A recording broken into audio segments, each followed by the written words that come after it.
guys, this is stream number 24 of the current campaign 3 Modpocalypse run. Just waiting for the load in. Just setting up my socials while I do this. My alerts to try and let people know I'm streaming. I really need to sort out a bot for it or something. Would make life easier.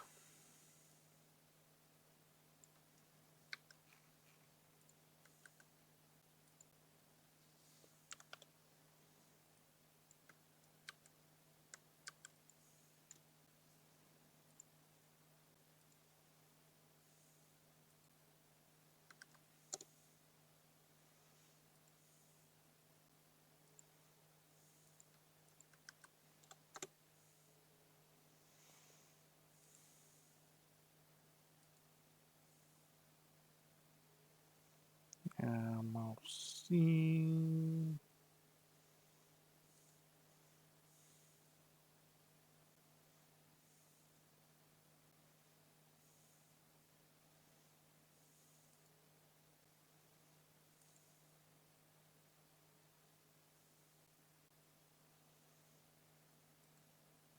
Where we can go.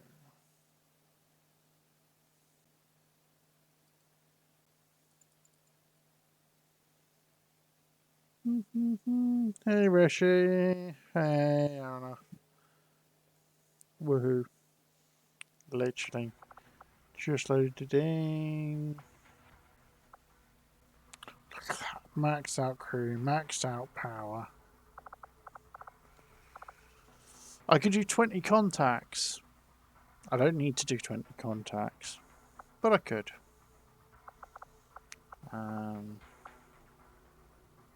Hey, Green Diggy, how you doing? I assume you got the alert. I'm just doing a few cross alerts just to so people know I'm live.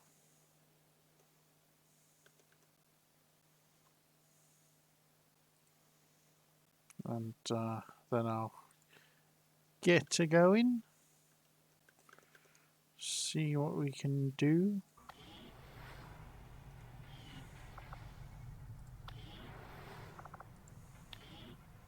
I've slightly changed my read shade settings, so I want to see if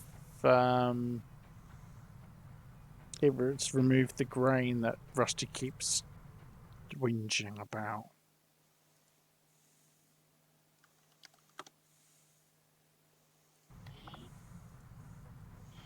Because it should have done.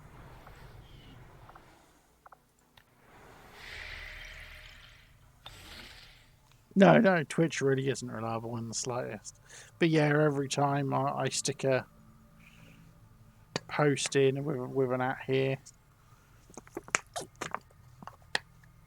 Right. 4 days. Ready, 4 days.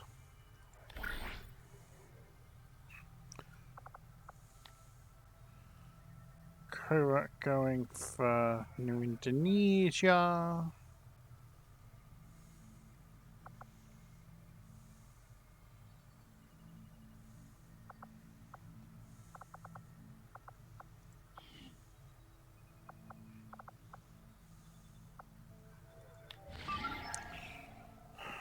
Praetorian Lieutenant, Praetorian Shield Commander, Praetorian Sterilize the Praetorian Captain.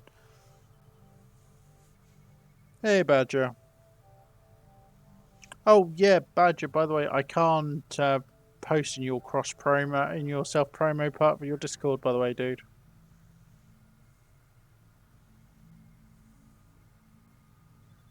Yeah, CI is the way to play.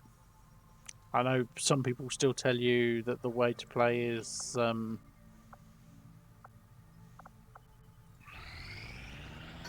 walk, but it's not. It's CI. Yay! I can finally do alien psyamps.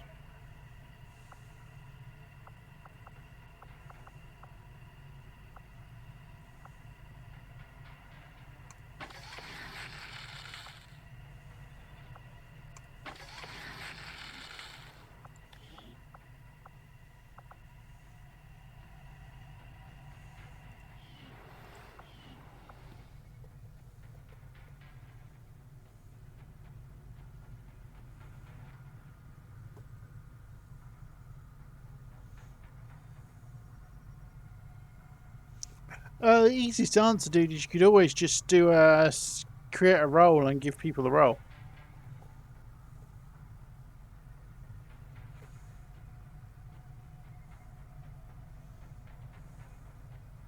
Yeah, the role is the easiest way of doing it.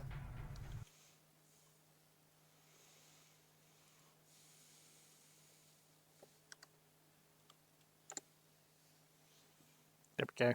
Thank you. And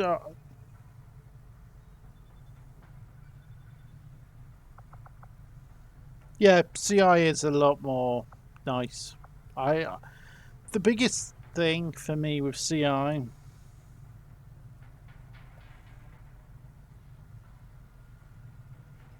Yeah, I was gonna say I would have put a sort of maybe level 2 or 3. I wouldn't have gone as high as 5. But yeah, no, the thing with CI for me is it was built for the ground up, from the ground up for War of the Chosen. War of the Chosen, as good as it is a port, and it does so much in the back end that it doesn't truly need to do. And all your infill does is change the amount of enemies you face. Doesn't change their AI, doesn't change their abilities. Whereas with CI, because it's all sit reps, you could get all kinds of changes just from an infill. Or just from infilling that little bit extra, depending on what you get.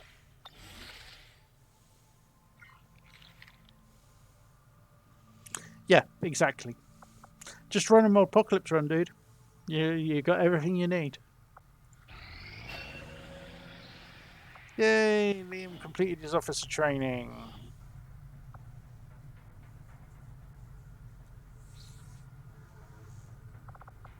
Gonna stick Tiger in for.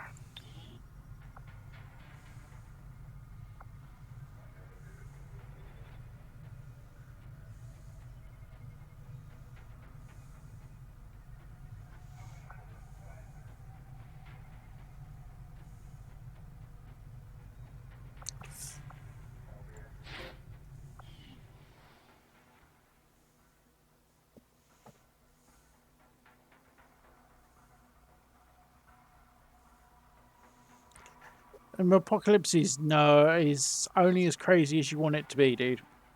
That's the whole point of it. It's because it's so easy to just ignore something.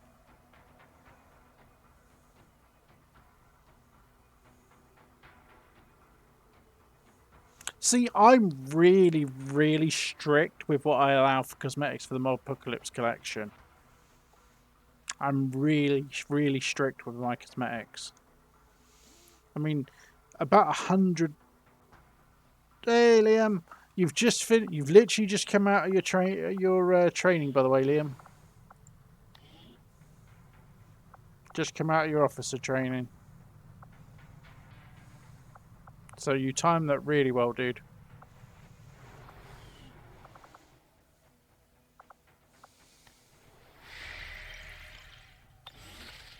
But yeah, it's like everything I have is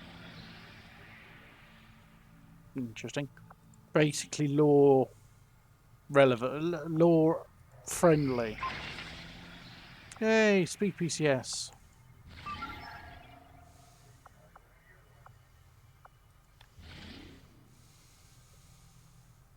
Ooh, counter dark event. Delay undying loyalty. Yep, yep, this can fuck off. See, 4 codexes, 3 heavy mechs, 2 advent mechs, an elite spectre and a spectre. Setting course Let's for go. Eastern United States.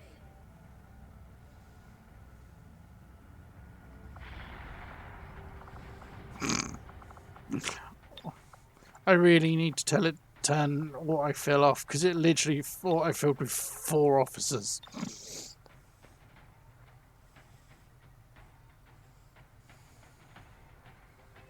Yeah, I was gonna say once I'll do the new mod. I'll do the new modules after post this campaign. So hopefully it should be the next couple of weeks. Yeah, I figured you'd volunteer.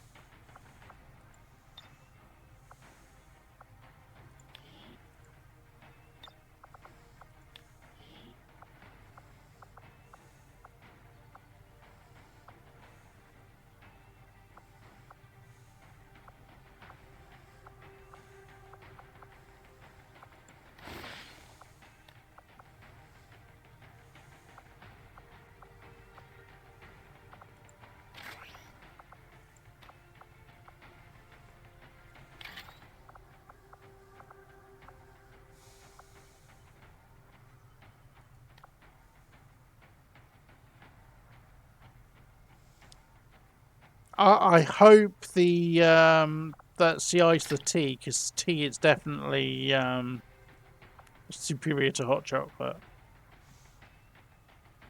Yeah, Rain's fairly close in what he does to what would be a Modpocalypse run. And Rain's a cool guy. I like Rain. He's awesome.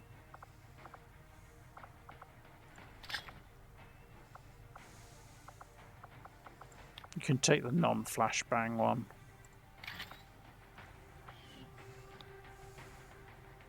Yeah, less wacky.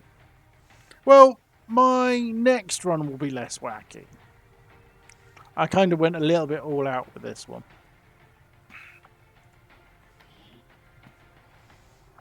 Do I have any other volunteers?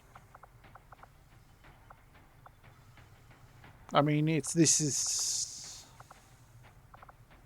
lots of tech, lots of robots. So a tech specialist would be a very good idea.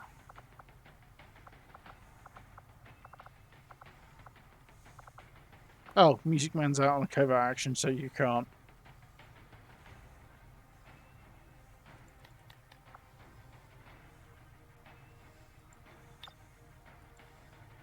Snake, if Snake's going, Hannibal's going, because bondage, which means Lab Chimp is going.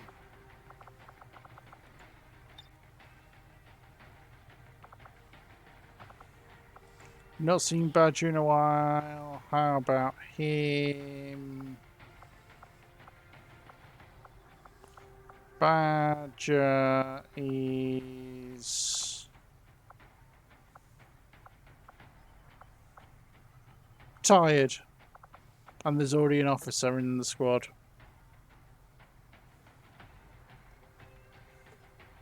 Liam's an officer. Yeah, Badger's knackered, dude. He's only got 28 will.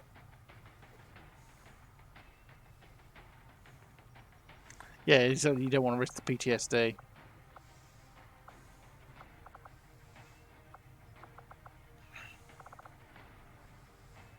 Let's take... In which case... Seeing as Reshi's here, let's take Marge. And if Marge is going, so is Adamant. So's Larzang.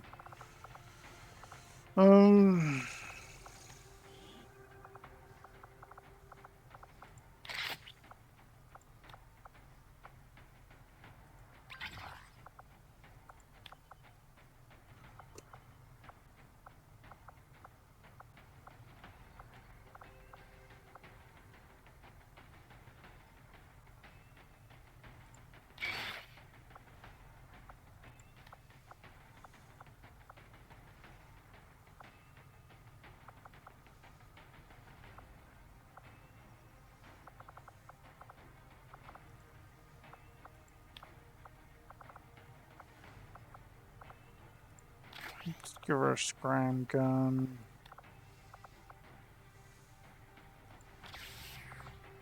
Let's roll all in on that hacking because of what's here.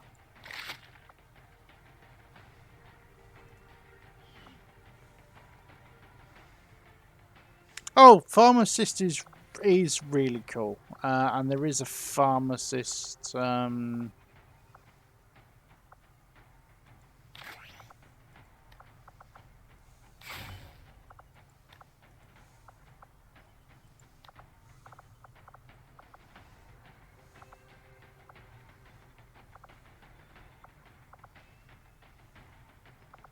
dear God.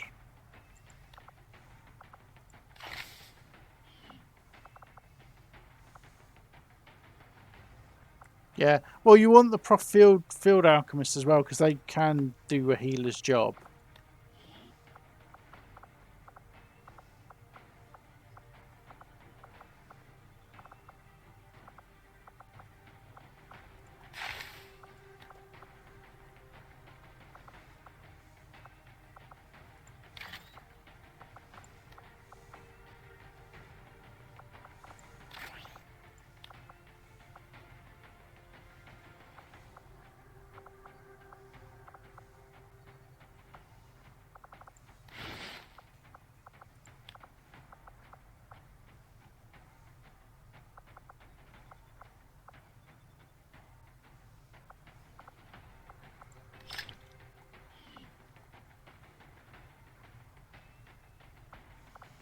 Thing is, you need a degree of overlap with the with proficiency because they are because a lot of them are so specialized.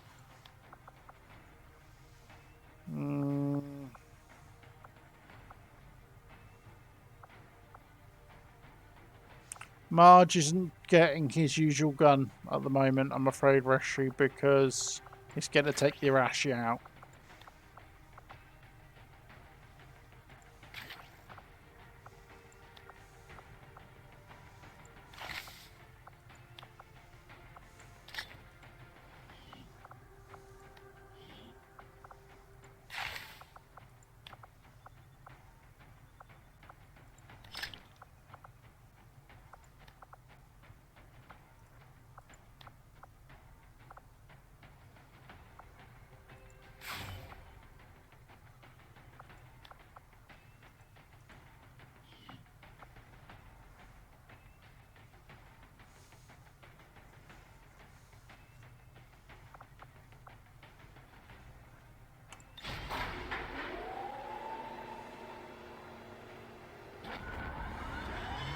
Yeah, Nox is very much taking the proficiency spark mantle up now. I still not sure if I'm gonna bother doing a update to the main proficiency sparks mod. Obviously, the fact that I don't use it anymore myself. Badger, I've given you those points back.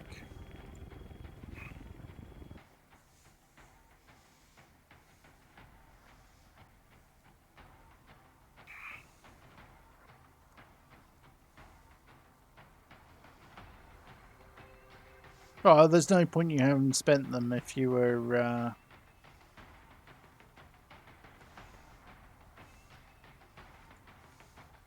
not going out on it. How many points have you got, by the way? Just out of curiosity. We've got a prime opportunity here to disrupt the aliens' progress on their latest operation. Intel suggests 2.0k, okay. secure data vault through this area. What I will say is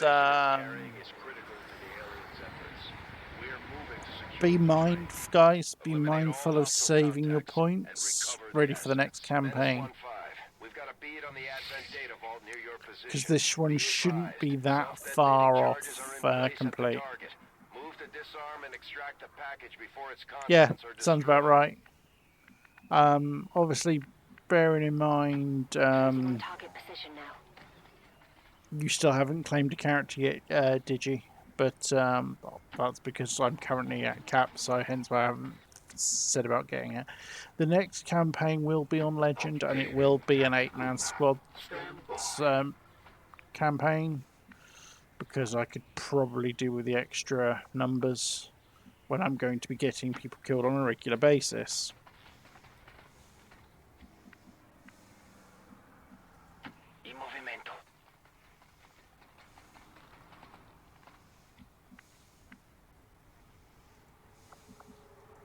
I can cover it. Well, you could Move. you could snag a spark this campaign. Still, if I make another one.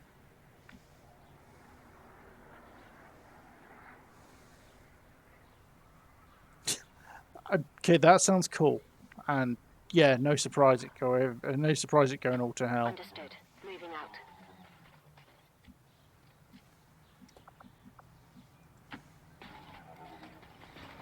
Hostiles making the rounds. So mech.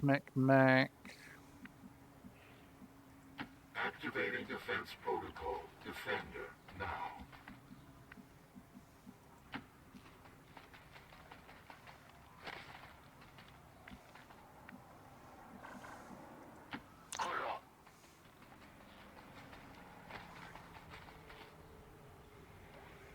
Turret.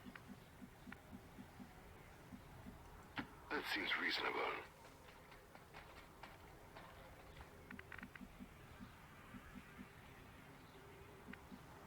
Yep, that's cool. That's fully agree.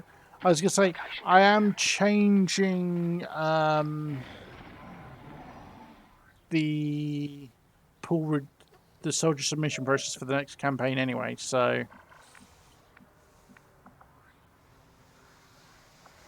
right, so shutdown 84% control, 84% control. That'd be 100% control, but it's the wimpiest of them.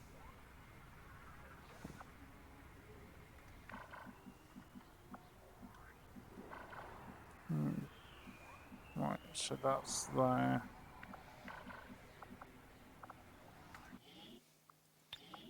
Save my tactical backup.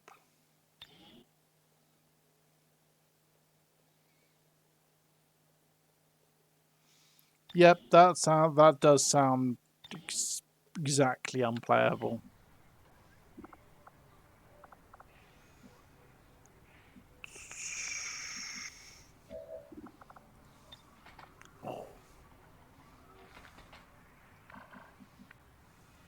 Yes?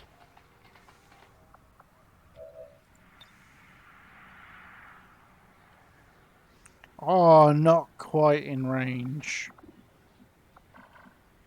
to do what I was thinking of doing. Sensors online. Mutants located.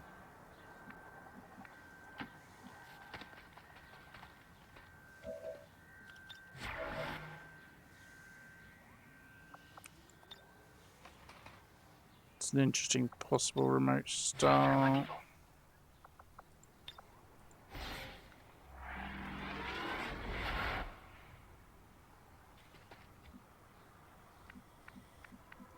Position confirmed.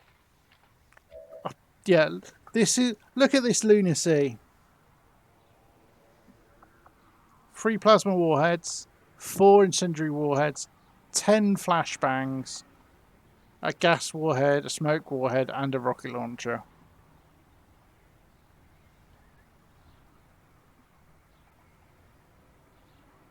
I mean, technically they are compatible. I just would not recommend it. And it would kind of take away from the whole point of modular sparks for me.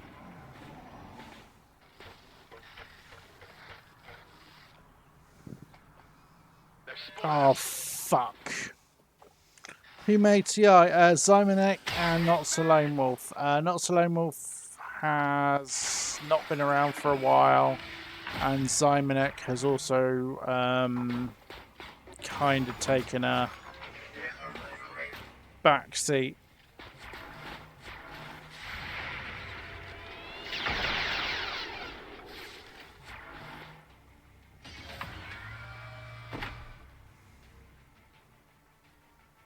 Nim's got enough firepower to make up an entire squad. Well, enough, certainly enough flashbangs.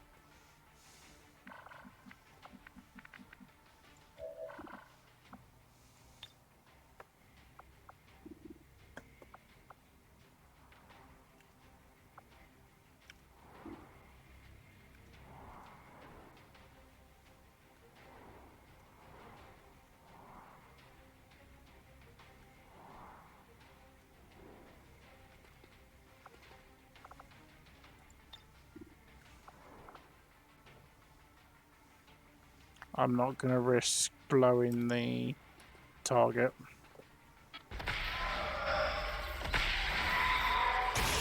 Yeah, exactly. This is the thing. And there's a real easy way of fixing that. By the way, there's the single squad on Avenger defense mods will allow you to work around that issue. Intelligence will always be superior. Should be sufficient for the job, even in your hands.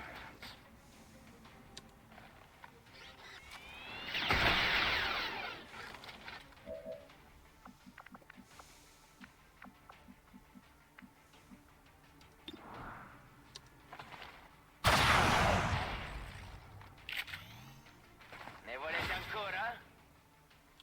Mi tengo pronto.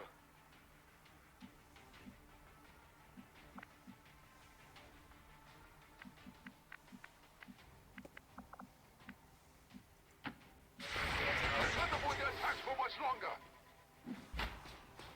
But yeah, literally once they got through all of the really important stuff, he was just burnt out. And you know, it is unfortunately a reality of so easy to get burnt out. Ooh, nice loot.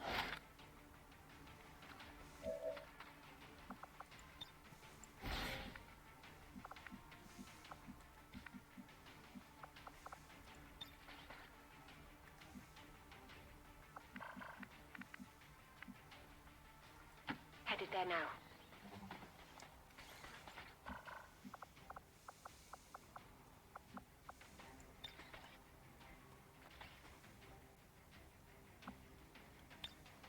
Roger. I've got my eyes on.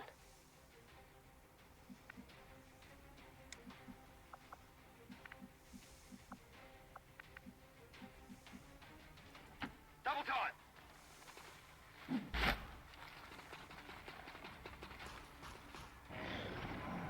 No, they're only a unit. My position is at risk.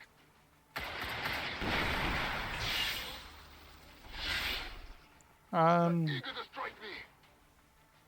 And there is technically this deployable turret which gives the XCOM turret, but Orders confirmed. Moving out.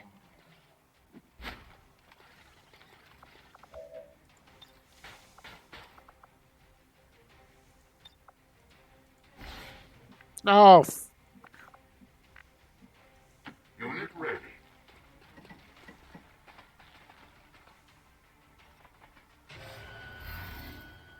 hey plasma.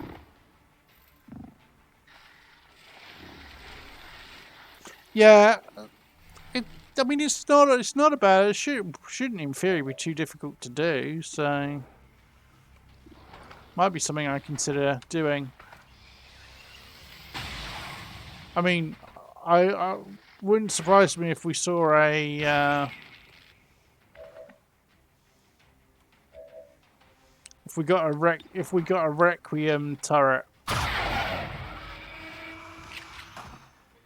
Sono troppo per voi. D'accordo. There's an idea for you, Reshi, a Requiem turret. For the Templars. The Elders have protected them well.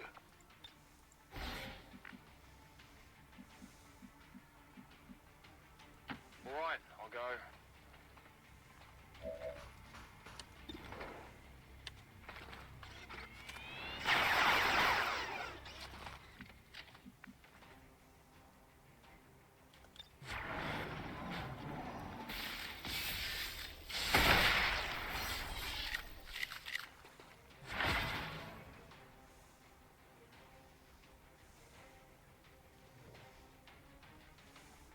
Codex, Elite Spectre. We need more of them. We need more Spectres. But I know Reshi was planning to add one and ended up making a Codex instead because they're really jank to animate or something.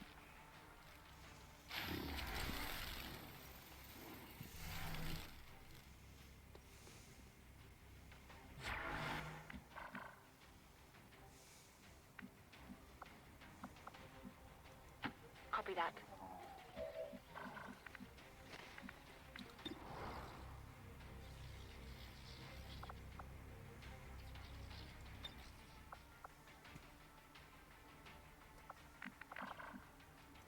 En route.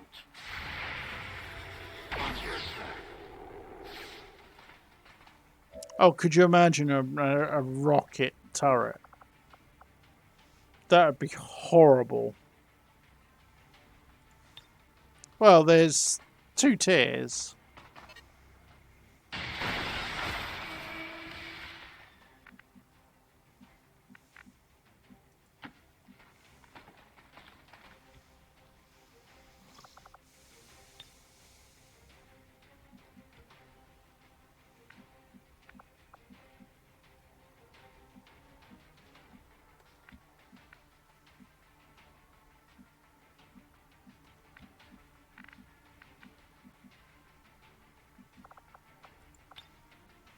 Catch!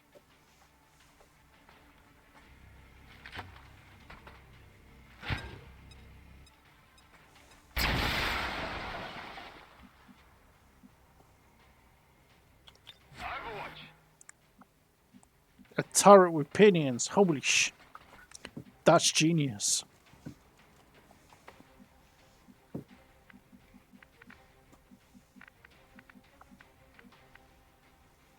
D'accordo, vado.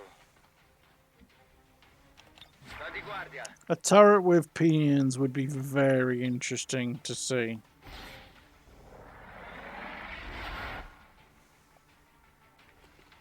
Yeah, rocket pod turret would be no surprise.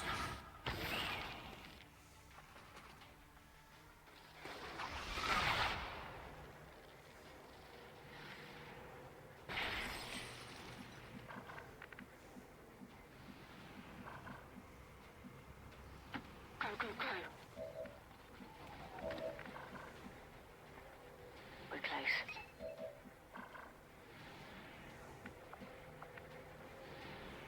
Cosa c'è lì?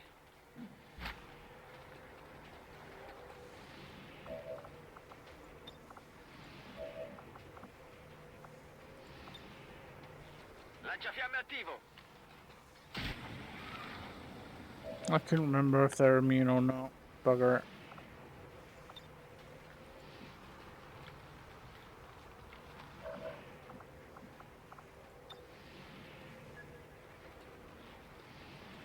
Not immune to that.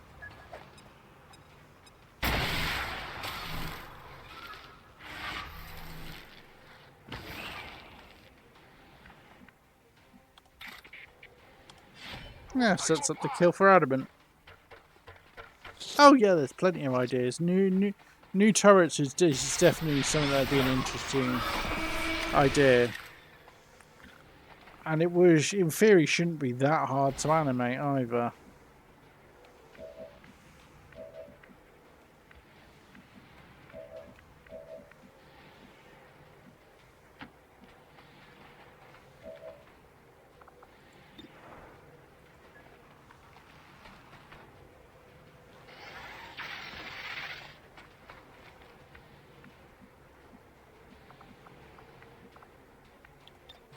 I'm on it.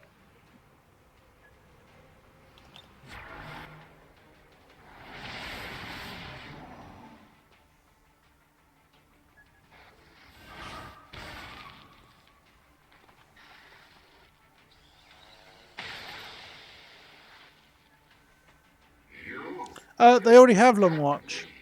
How pathetic. Yeah, Animus isn't the problem. Turrets already have Long Watch.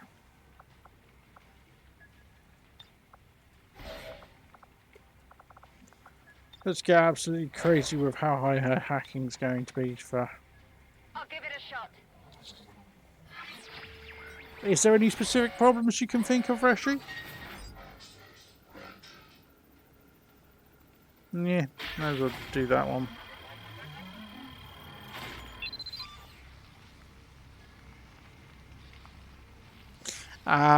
Yeah, that makes sense. Infiltrate on the vehicle. Dennis 1-5, status confirmed. The Charges are inactive and the Or they passage is wouldn't. secure. Eliminate any remaining hostiles near the AO. Or they wouldn't be turrets. I guess they would just be an immobile enemy.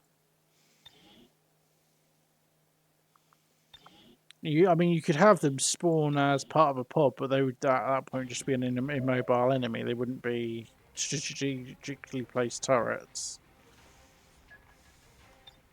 Pronto far fuoco.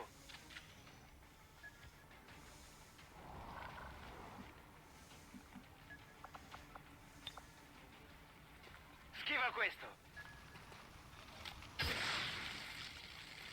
Status confirmed.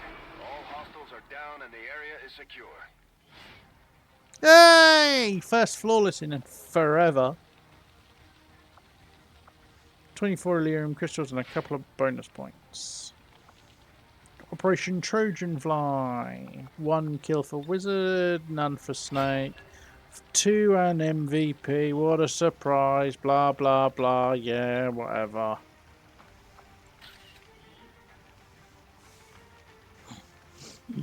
Sorry, I'm trying to get I'm getting increasingly sarcastic when it's a proxy and that gets a MVP.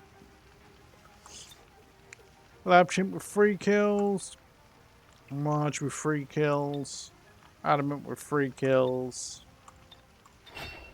Yet somehow he manages to get MVP. So Operation Trojan Fly.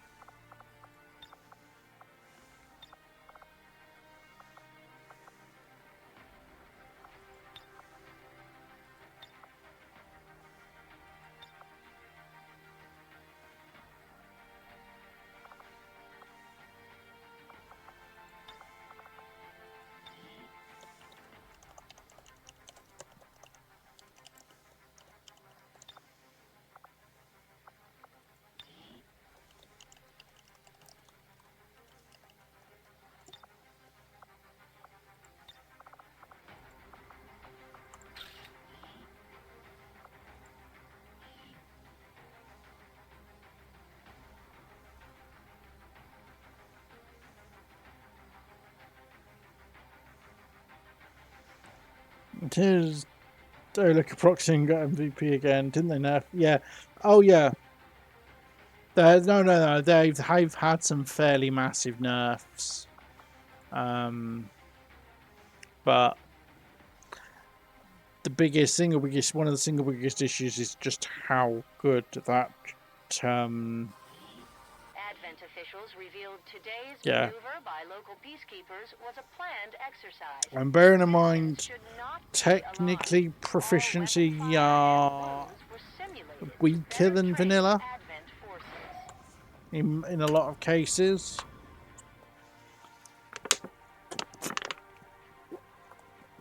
Better balance, but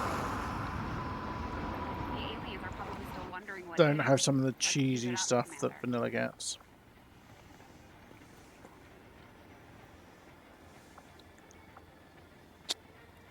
I think making them unable to bond would probably help as well. I might suggest that to Rusty. Ooh, 25 dodge. Advanced GPCS. Armor plating module is nice.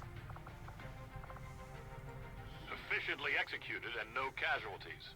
Well, You could lead the proficiency Commander. skirmishers get heavy weapons.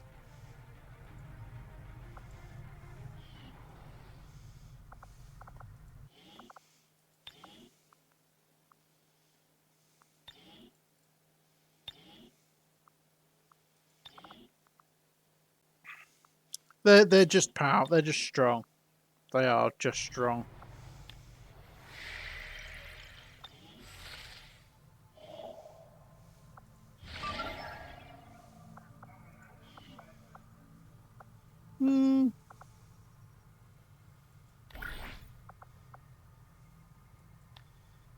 Yeah, I don't care about that one.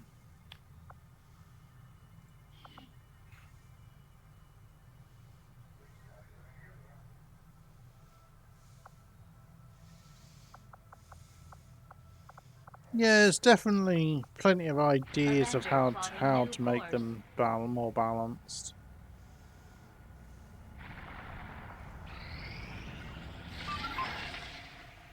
Oh, another London monitor. They're shit. They're annoying. I don't need an intel reward. Thanks.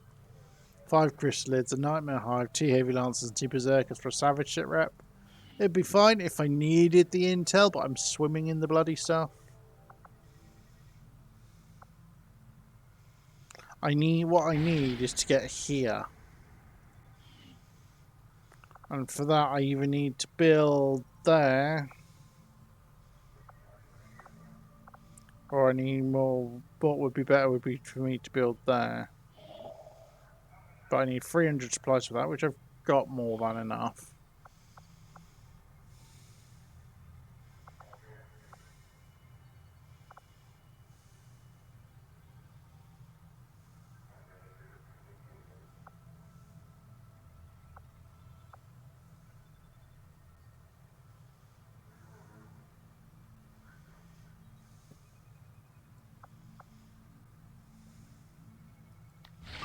$31 hours.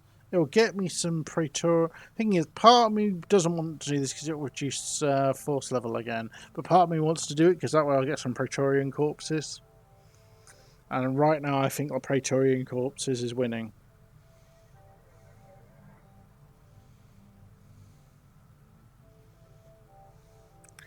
Yeah, that's not a bad call.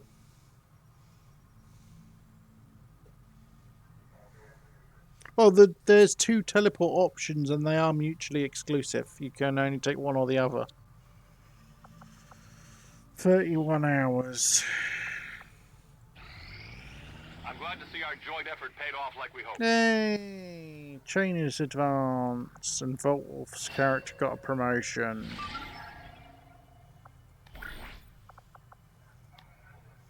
Oh look! I'm getting a VIP! You can claim this one if you want, Digi. I'll get it regardless. Because it's a reward. Yeah, more mutually exclusive stuff would be good.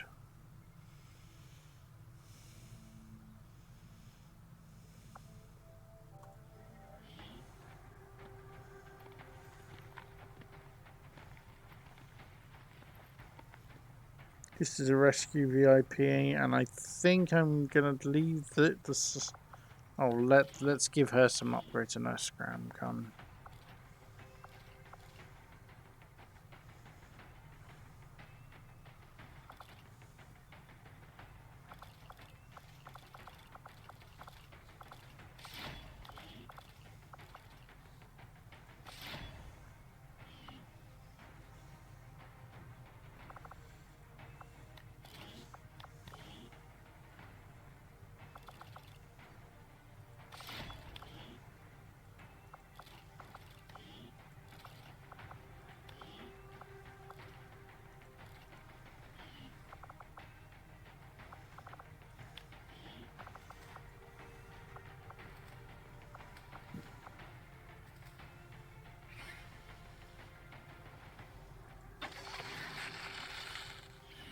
Give it an autumn end weave as well.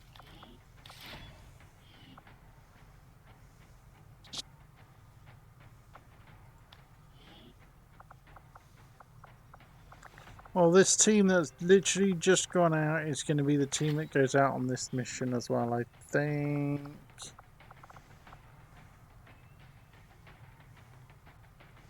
Yeah, why not? I'll order my people to get underway immediately. Well, I'll get one regardless, so I'm going to go over the crew cap. I might have to carelessly get somebody killed. Sometime in the next 24 hours.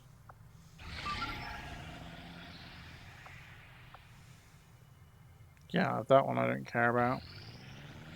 The outcome of this research can only further our advances, Commander. I await your orders, Commander. Well, no. No.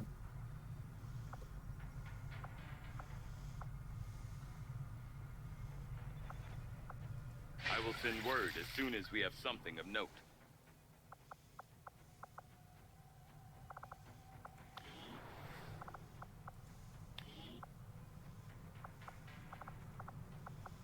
Let's see. Oh, he's up to sergeant already. Burnout is great, and Roust is great. Javelin rockets and salvo and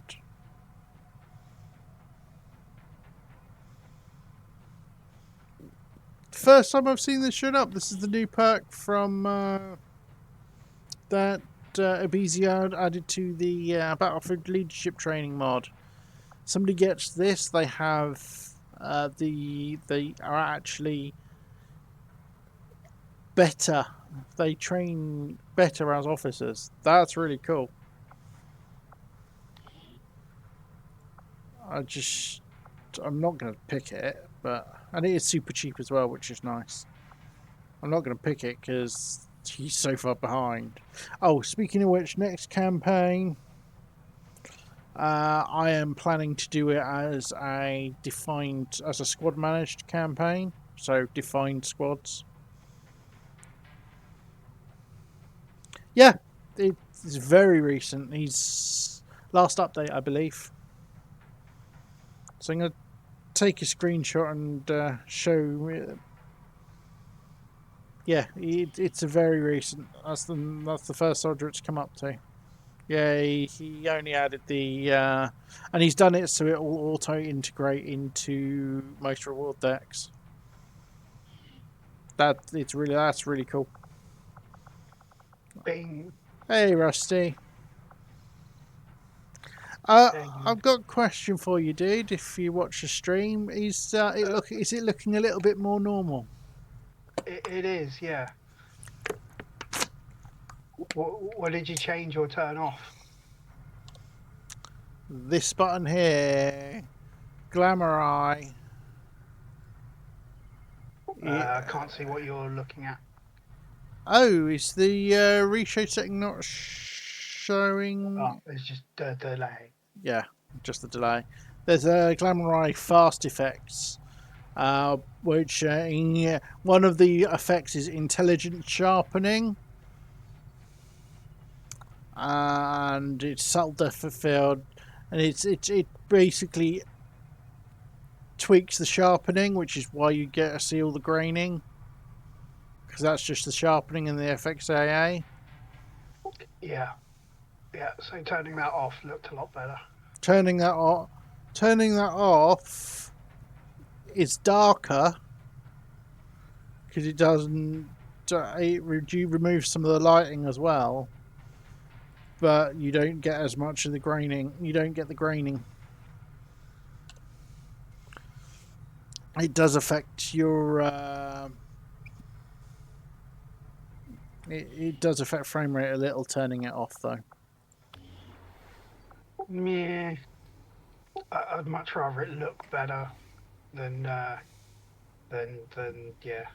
That's about no. There hasn't been any CI updates in ages. As we said, Zai's kind of puts his feet up and just retired.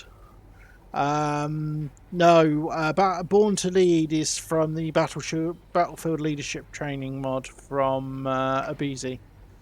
And it's called Battleship Leadership Training because it literally spells out BLT.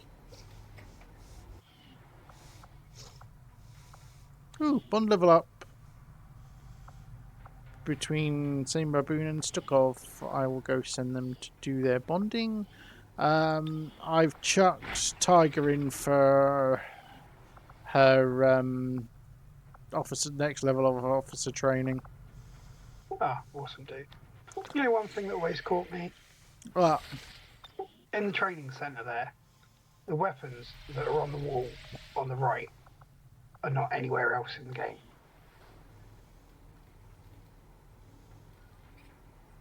they're the standard vanilla weapons.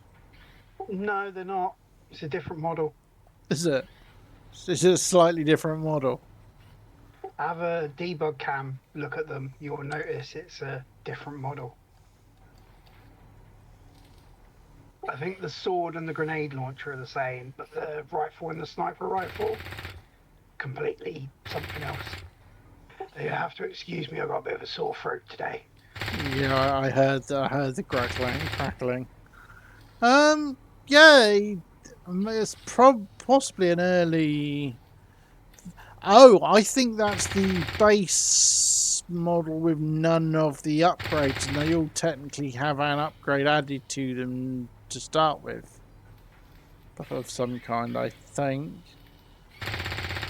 But no, you're right. The models are all slightly different. They are slightly. It's that underslung. It's the front of the rifles, isn't it? You got the underslung barrel. They're ever so slightly different to like the base XCOM rifle. Yeah, Like a different model. there's attachments. I think it was probably an early model, an early development model. That stayed in the like in the editor and in like the map creation kind of static models thing. Yeah. And hey, Zafana.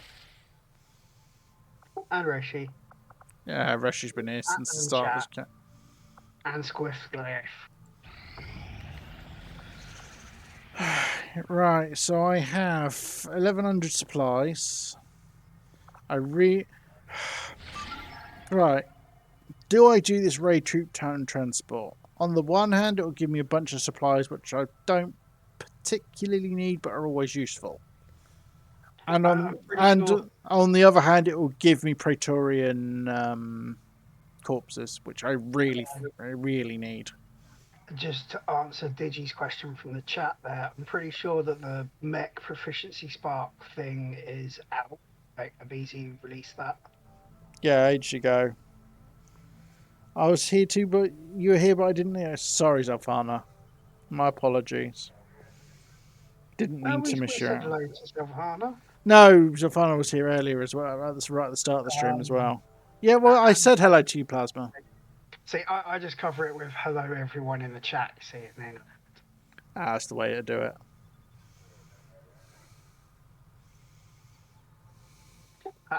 Pushed out another small minor mod update today. Oh, right. For I'm going to do this supply. I am going to do this supply convoy. But I couldn't really refuse considering the amount of stuff I've had from Irida.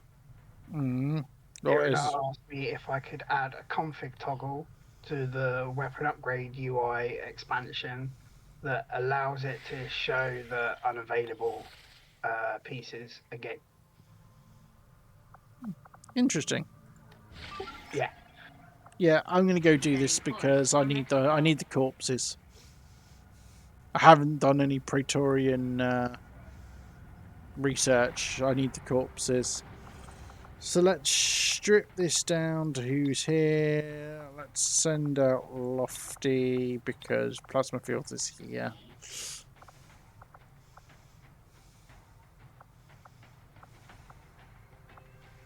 Yeah, and in response, Digi, then I don't know what you mean. No, I must admit, it kind of went over my head as well.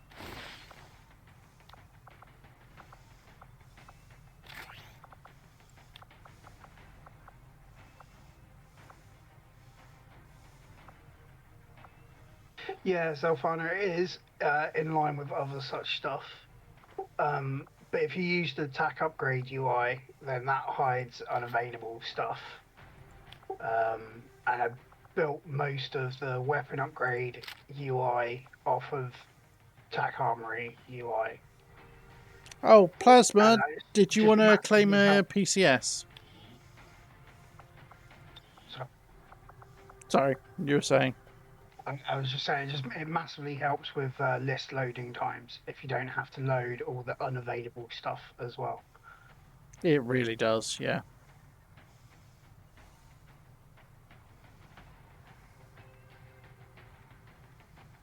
Yeah, this is the thing. It is more in line, but it also takes absolutely forever to actually load in.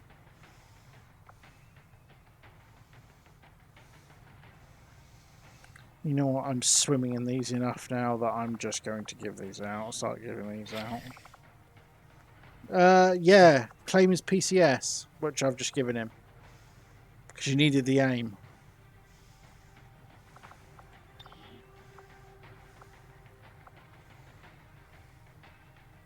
Yeah, I've literally just given it. You just need to spend the points.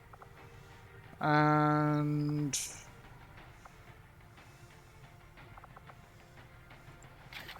let's see what we can give him pistol-wise.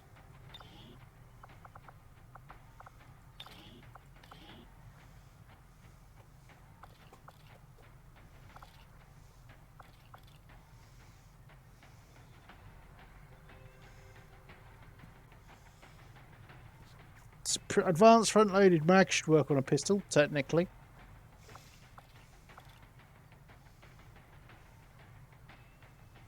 Yeah, I'm feeling proper rough. I went and had my flu booster jab earlier today. Oh, yeah, that's going to make you feel like crap, dude. Yeah, and I'll go back to the doctors tomorrow to have a COVID booster. Yikes. Yeah, they were supposed to have both today, but for whatever reason, the doctors were like, yeah, we haven't got any COVID jabs. Oh, they just run out. Yeah. Yeah, I had a COVID jab. I had my COVID jab the other day, and annoying. Right, let's take Badger out. He'll be fine. He's just only tired for 6 more days.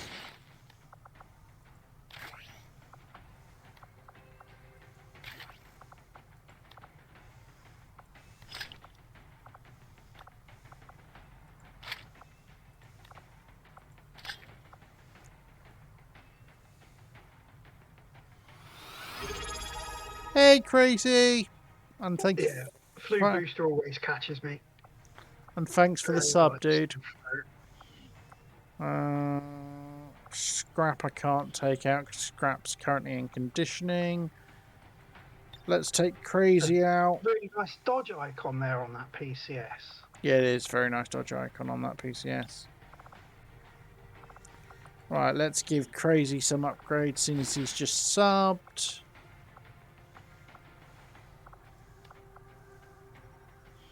I'll take that as his payment. That's his points payment, and he can keep his points for now. Ooh. Yes.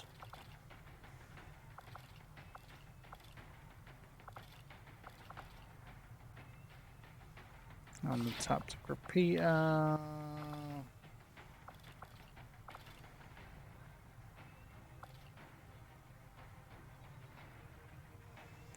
Let's go for the reload.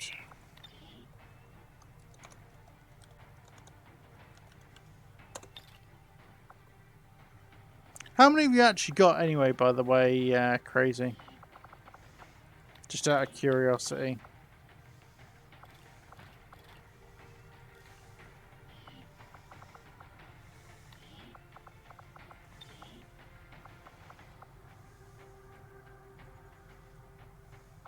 Probably loads. Don't have to answer if you don't want to.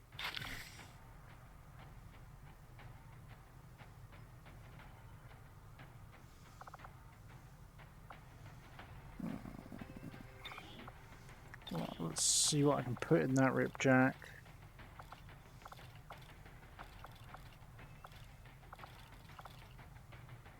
Let's give the ripjack a laser sight. Because why not at this point?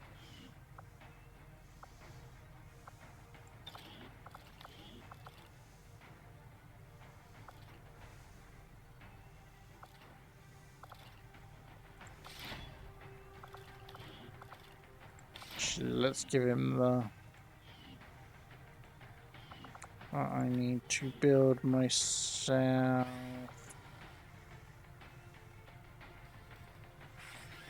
Bubble Weave is a really nice one actually, so let's go for that.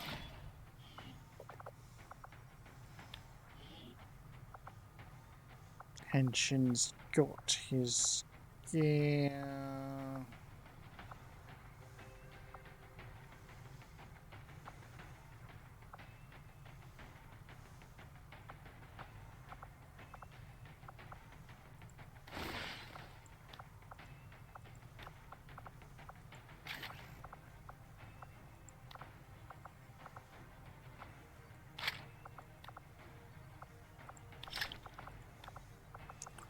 Give Hensham one of the medikits.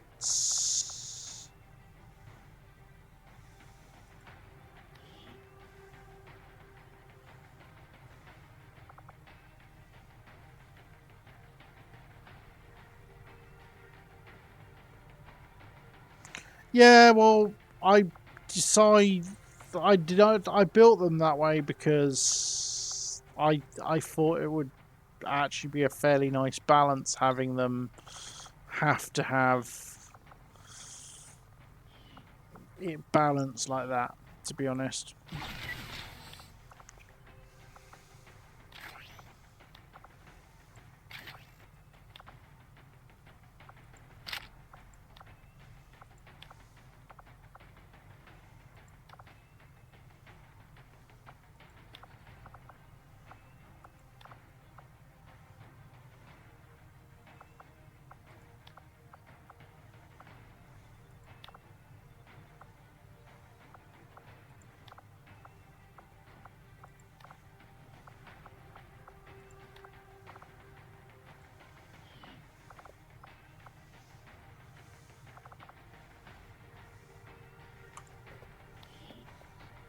Kane on the blow shit up train.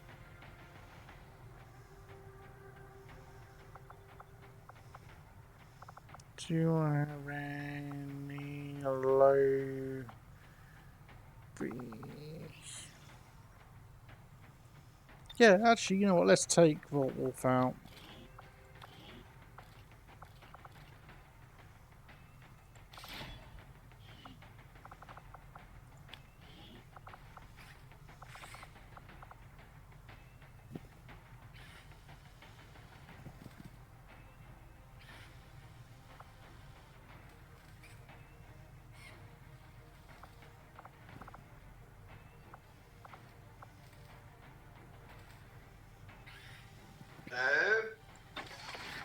Okay. Hey, Kex, how you doing, buddy?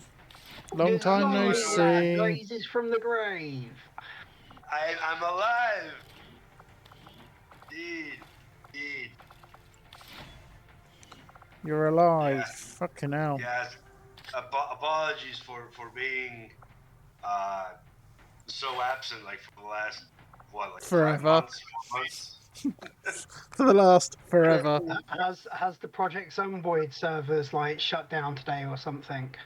No. It's just I actually haven't started playing yet because I know that the moment I start playing, that's it. It's just You're not going to do anything all else. communication. So Yeah. I'm just like doing my daily routine, but yeah, wanted to saw you guys online. Wanted to check up on you. How are things going? I see your streamings. Yeah. Yeah. I just noticed as well. Crazy nailed it on the head. It's not you that we miss, Kex. In position for deployment. It's the squeaky chair, isn't it? This is chair. Yeah, I haven't heard the squeak yet. I haven't heard it squeak yet. Okay, here it comes. Hey, there it is. Yeah, there we go. There we go. Hello, squeaky chair. All right, I can go now. Have a good day. Oh, Kex, just to let you know, my birthday's coming up beginning of next month. I'm planning on doing a big stream. Ooh. Is it in November? When is it? Beginning of November, yeah. Yeah, okay. I'm planning on doing stuff like alien swarm and stuff like that. So like community games and stuff rather than XCOM. So okay. So like a more R-rated stream because of the cursing that will probably ensue. Yeah, probably. All right. I'm not sure how much time I'm going to be able to dedicate to it yet, because it depends what the missus is planning for my birthday. But that's the plan. Okay. Plus, if I have my way, it'll be whiskey fueled. We can play. What was the Cards Against Humanity? That's always. Oh yeah, I was planning on that. Cards Against Humanity as part of the stream, definitely. A couple of rounds.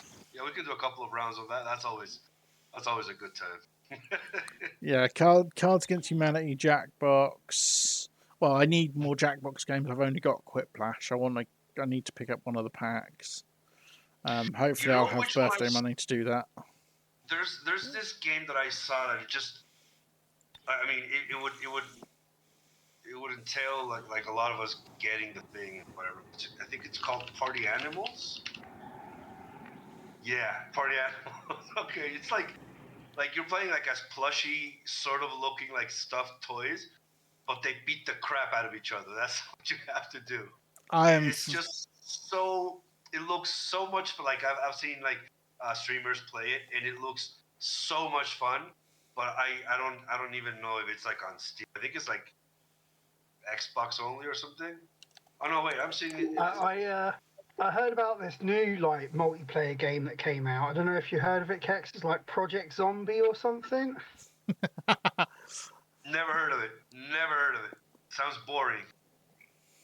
I'm just wondering, is your hours it on happens, Project Plasma. Zomboid catching up to your hours in XCOM? Well, I have to say that it's nowhere near, but it's just because XCOM has the advantage that I've been playing it for 7 years, right? But in terms of like how much proportionally speaking, I think it is up there because see, I have in 7 years, I've played 12,061 hours of XCOM.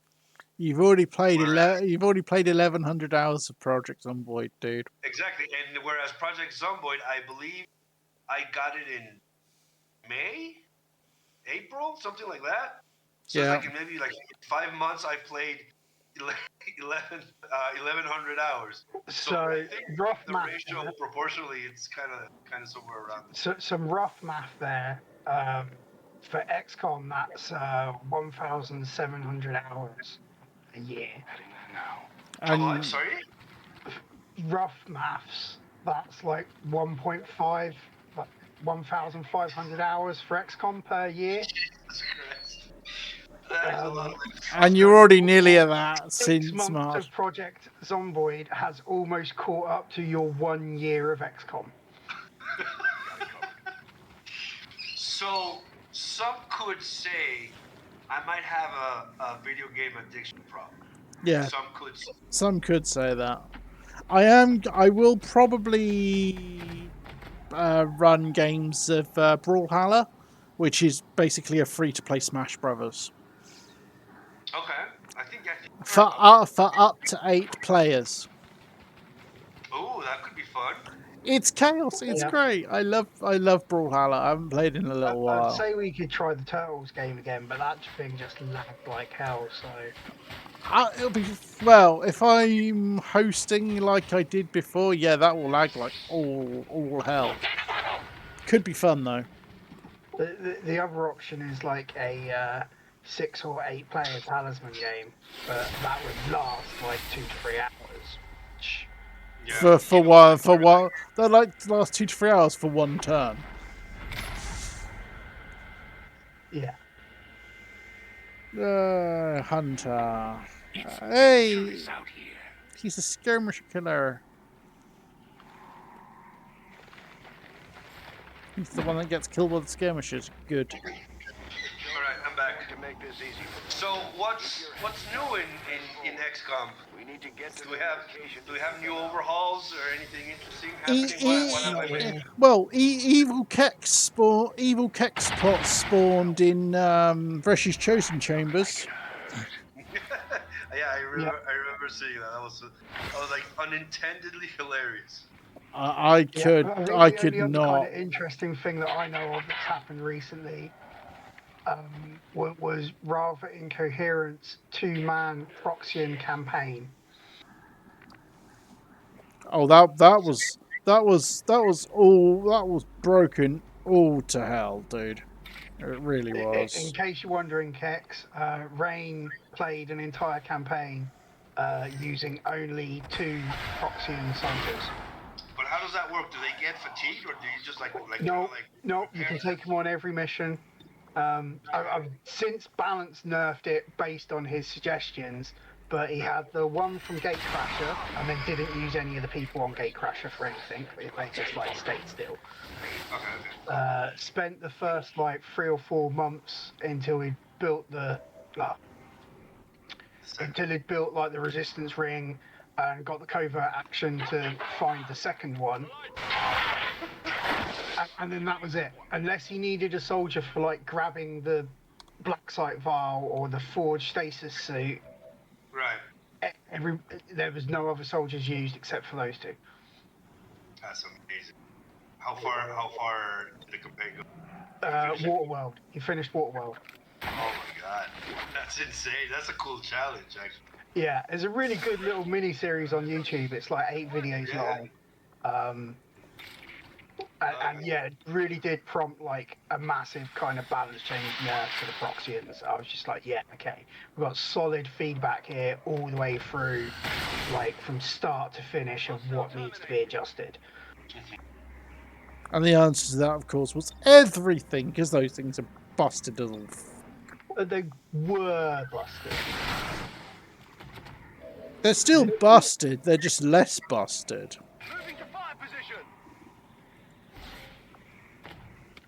Other than that, Reishi's powering through with Soyuz's Trail. Yeah, Soyuz's Trail and Proxians and Requiem Legion stuff. The last time I played, I can handle that. I'm my quote unquote current campaign is already at the end, like end game content. Force level 20, all plasma, all blah blah blah. And I do remember getting incredibly angry at Reshi's enemies, which tends to happen when I'm playing with like a modern enemy that's kind of like the experience is new for me, right? Like, oh, that's such bullshit. Like, I hate it. And I remember I wanted to take some notes, and then I was like, wait, hold on. This happens to you every single time you play with a modern enemy. Learn, adapt, then give it a second go, and then see if things that you're claiming they're bullshit and balance or whatever is actually that way. Is it following the design? Is it blah blah blah, right? So I'm still like halfway through that process because I haven't started a new campaign with the enemies. I remember the one that pissed me off the most, but I actually think is very smart. I just hated that it happened to me. Was, I forgot the name of the thing, but it's one of the enemies, one of their abilities attack my Reaper. And basically the ability, what it does is that for the remainder of that mission, you only have one action now, instead of two. Oh, that's painful. I forget the name of the ability, and I thought it was... We've got our shot at the Chosen. I don't know, obviously it was like the first time, and the way that I play my Reapers are actually very important to my success in the campaign. So I was like, oh, this is horse, and I would just be like console command giving me an extra action just to have to again, stuff like that. But I want to play through that again and see, because generally speaking, I really like the difficulty design that Reshi goes in her concepts. So I just want to like play through a second full campaign to see if that kind of stuff really. There we go. We got the perk name. I don't know if you're watching. The type of Fusilier. Yeah. The Spinebreaker. Yeah. I don't think I've ever been hit by that, but I tend to focus fire those things because they are busted. This is what I really like about the overall design of enemies is, and you just said it, it's like I've never been hit by that ability so far because I focus fire on them, right? And that's, I think, is a concept that a lot of people can sympathize with. What I like about the enemies is, which one do you focus fire on? Because it's like, if I kill these three and let those three live, those three are going to fuck me up doing A, B, C, and D. But if I kill those 3 and let these other 3 live, they're gonna wreck my shit doing, EFG. Yeah. So it's like it's a nice balance throwback to like Team CX and Klaus mods. Which is like, that you need to kind of alpha strike or you're going to get fucked up. If you allow that enemy to live, you're going to get fucked. But you need to decide which enemy you're going to let live and which one you're going to have to take the brunt force from. Exactly. And that I think that's what I like. Also, and this also might be a thing, where it's working in the same environment with diverse aliens by force level, with increased pod sizes, blah blah blah. Oh yeah, you've probably missed all of that talk as well. Rain and Howstorm have kind of came together and made a massive encounter list mod basically that just fixes encounter lists regardless of what mod you've got on. I think I saw that. Like, it basically balances the buckets, right, for all of the enemies? Yeah, for all the enemies, regardless of what enemies you have on or off. Yeah. Now, does that? Because I love the idea of that. Like finally somebody, because it's just so much tedious work. So I'm glad somebody finally got to it. But here's an important question: how does it affect, if at all, SITREP specific missions? Not touched. Okay. Because one of the things that I dislike about the settings that I have in my campaign that I don't know how to quote-unquote fix is that, say, like, for example, I'll get a mutant brigade SITREP, and yeah, I'll have 2 pods that are just mutants, but then I'll have another 4 pods that are just, an assortment of everything else. That's from a setting in diverse alien pods by force level. It's the merge SITREP list setting. You want to set it to false. Okay. Yeah, because for the mutant brigade one or the drone dome, I don't mind it that much. But the one that I do kind of mind Jesus is when Christ. I use what's it called, Jesus, it's been a while. Something defenses where it's all robotic units. Automated defenses. Automated defenses, yeah, that one. And it's like, I'll get 1 pod of mechs, and then the other 45 enemies are your assortment, your salad of Advent and Mutons and Archons. That merge SITREP list setting. Which basically what that setting does is it takes all of the special enemies that are on SITREPs and puts them all into one list. So if you have a SITREP that is only Psi enemies, it's not only Psi enemies, it's only Psi, Savage, Robotic, mutant brigade, all in one list for any SITREP added enemy. And it's a freaking horrible setting, and I wish it would be off by default, but it's not. So okay, so what you're saying is I want to set that as false. Yeah, you want to set that as false. Okay. In diverse alien pods by force level. Okay, cool.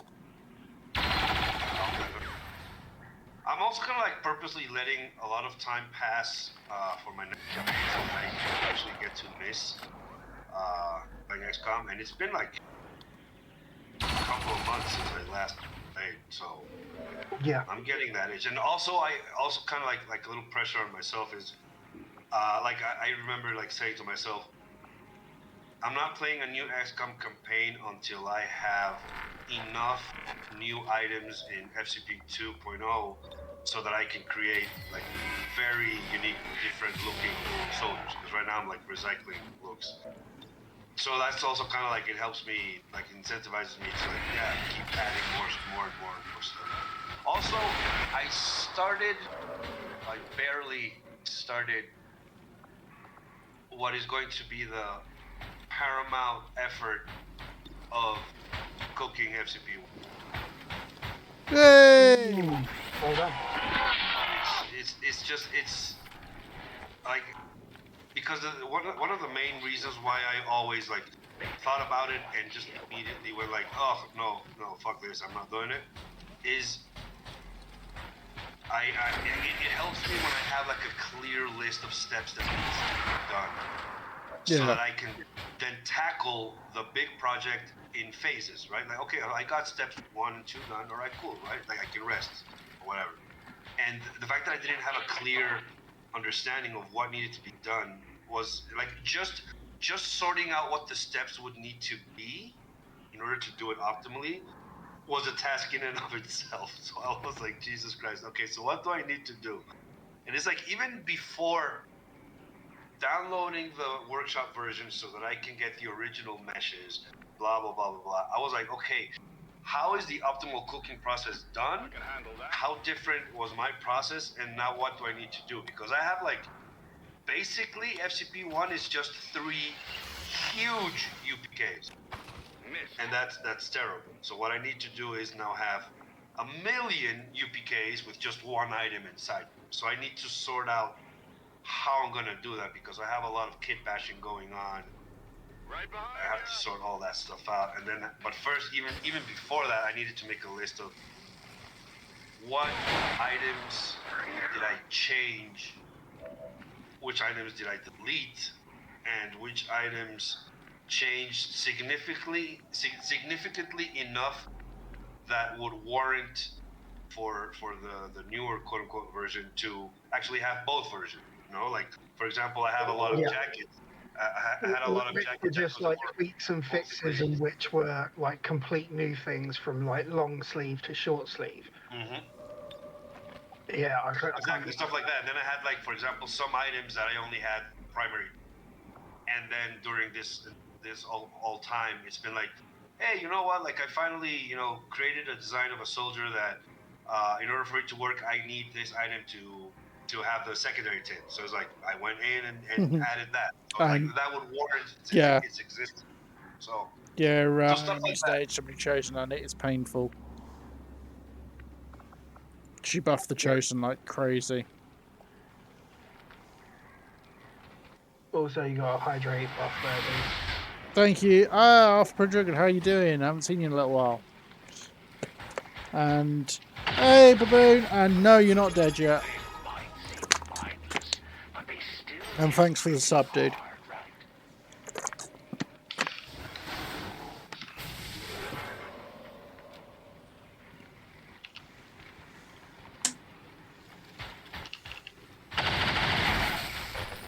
Oh, Jesus Christ. My bot is going to...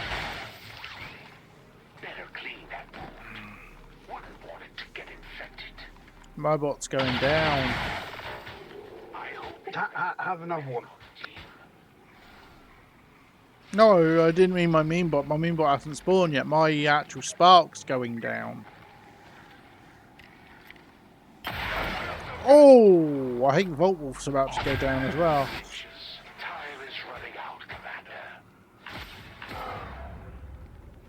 Okay, Scorpio bot. Just what we need.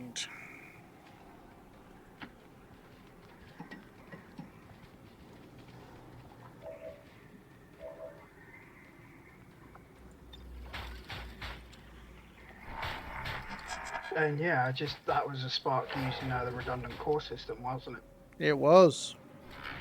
That doesn't happen often. No, like I said, he was getting absolutely shredded.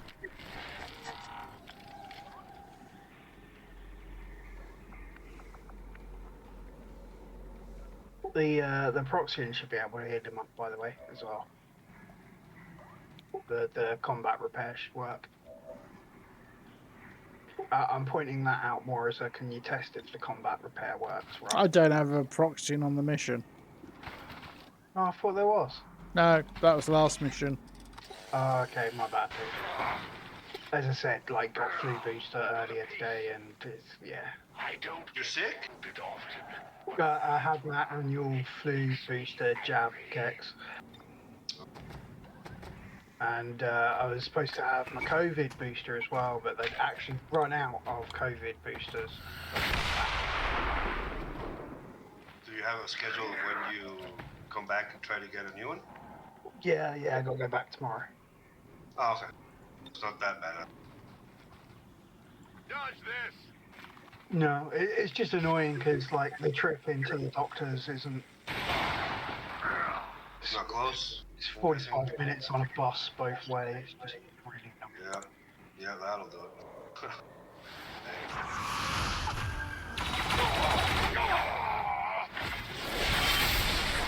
Once again, Commander.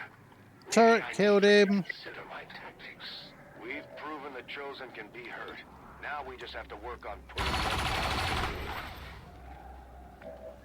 down. Sounds good. Your character's doing alright. I can't remember what it's doing at the moment, though. It's like ultimate insult to the Chosen is when you kill him by turret shot.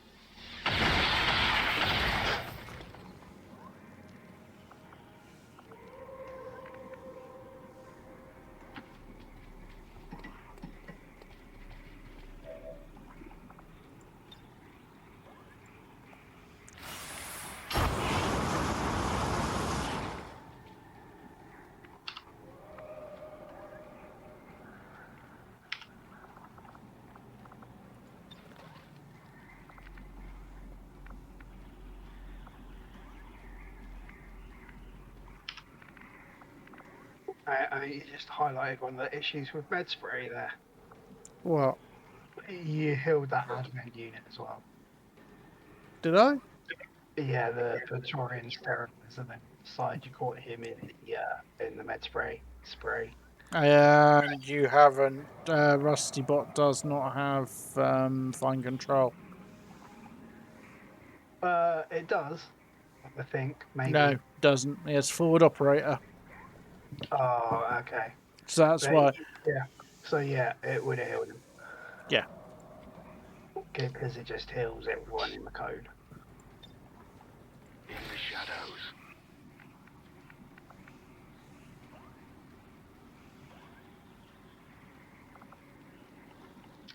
I'm not even sure actually if fine control doesn't heal enemies in a med spray code. Okay.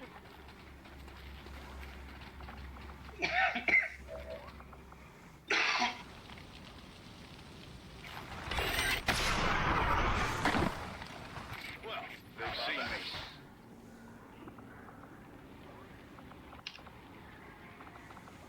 I don't know if you've been around, Kate, for the massive amount of bug fixing the exit signs we managed to do.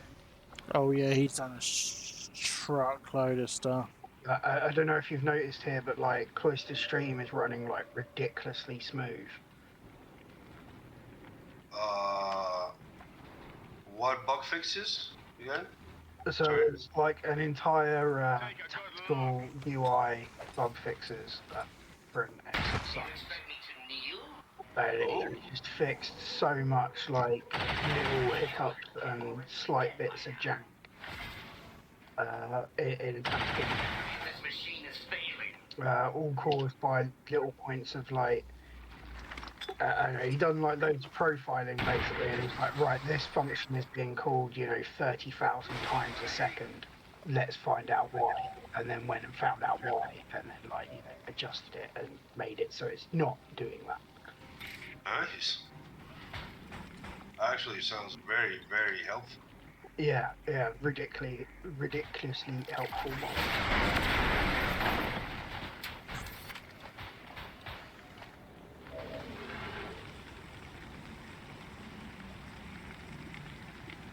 Right, where's the body? Right, so he needs to go there. Whatever you say.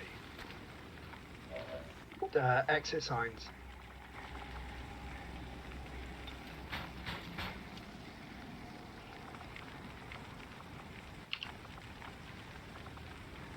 Also, I've also noticed we've gotten a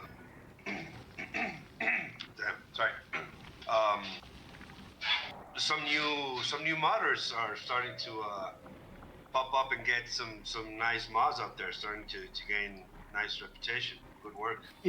Yeah, there's a lot of really cool modders, new modders. I do quite enjoy the fact that someone earlier in DMs, I helped them with something, and they said to me that it was nice that some of the old guys are still around to help. Ha, you're old. And I'm like, oh, I'm not one of the old guys. And then I was actually thinking about it, and I'm like, Yeah, I am actually one of the old guys of the modding scene now. Yeah. I mean, from the considering modders that started modding from day one. Back online. I mean, I started a couple of months afterward. It was still 26. I started modding before War of the Chosen, so I guess that makes me old type. But I'm starting I'm trying to think of the prolific ones, and it's like Reality Machina is not modding anymore. Robo's not modding anymore. Team CX not modding. Musashi's gone. Grabbing flamethrower. BG's kind of in the effort. Yeah, BG's kind of in the ether. VHS doesn't help out with graphic stuff anymore.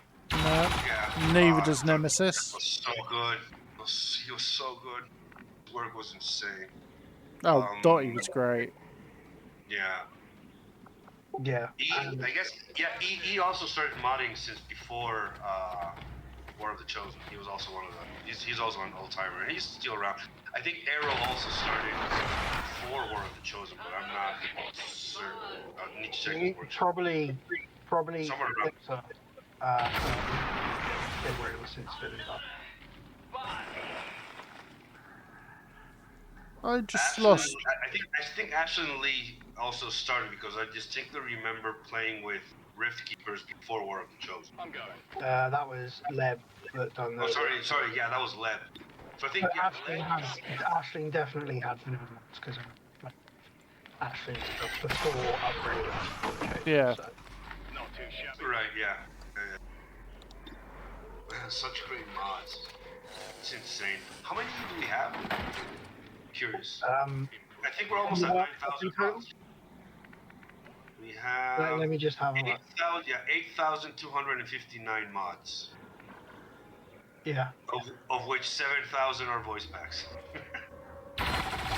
It's still like a huge amount.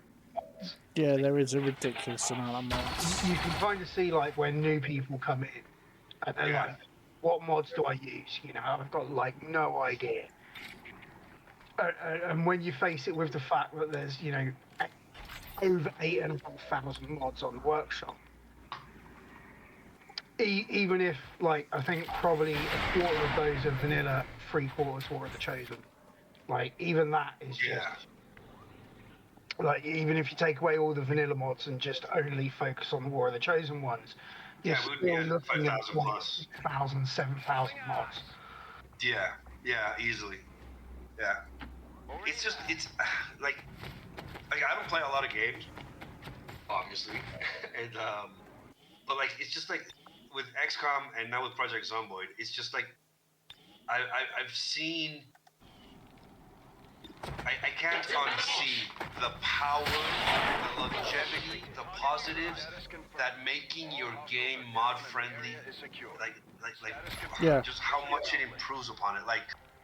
Okay, Operation Turquoise Day. Some wounds, some dead, but the dead was only the mean bots. 1 kill for McCain, 4 for Badger, MVP. 2 killed. Who died? Both mean bots. Mean bots. Oh. Yeah, I definitely agree. I can't see why modern game companies don't support mods, and especially when you take into even.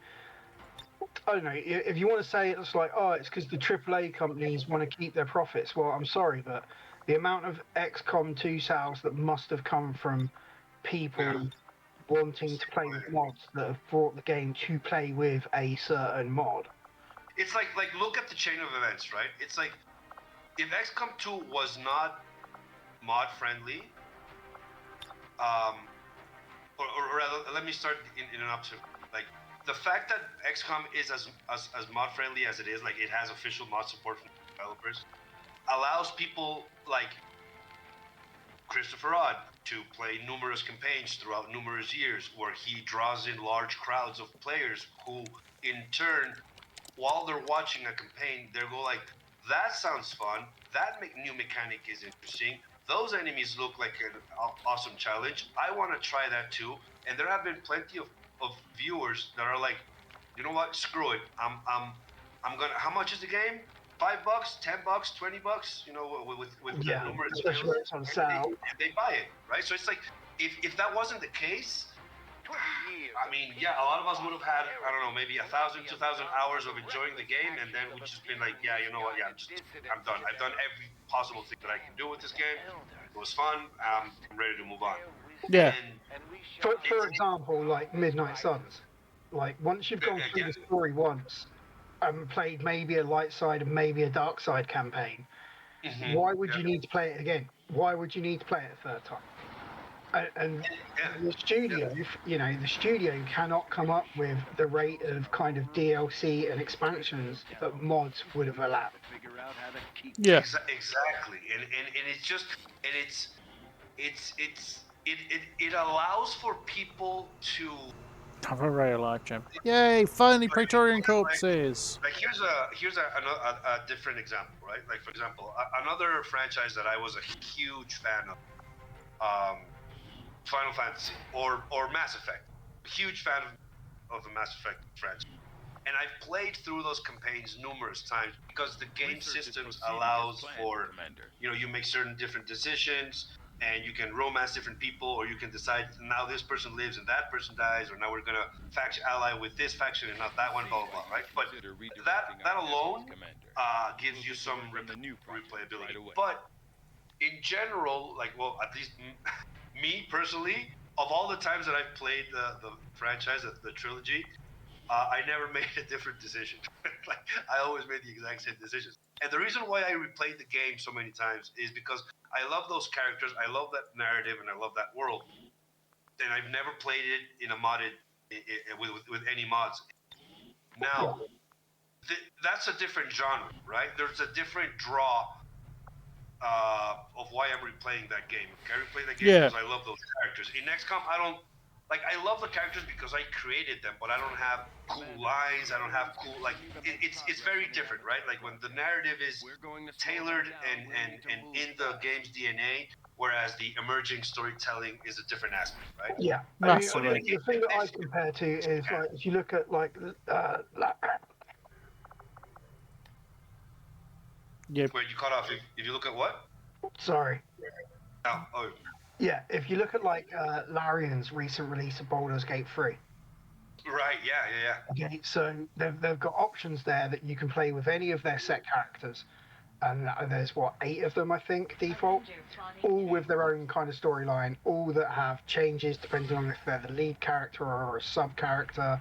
Yeah, which is exactly what they did with DOS. Yeah.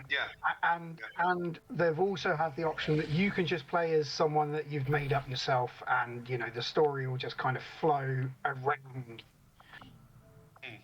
But they've also opened the game, fully wide arms open to there you go, Pendragon.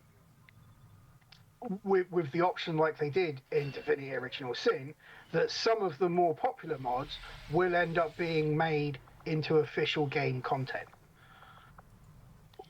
And that approach, I think, is like, that's what all the AAA studios should be aiming for. Yeah. And at one point in gaming history, like, I could understand the argument of, like, hey, look, we're not a PC game, we're a console only game, and modding is just impossible, and it's just like, okay, fine. But at this point, most, if not all, AAA games that are like either console exclusives or primarily a console platform eventually reach PC, if not simultaneously release on PC as well.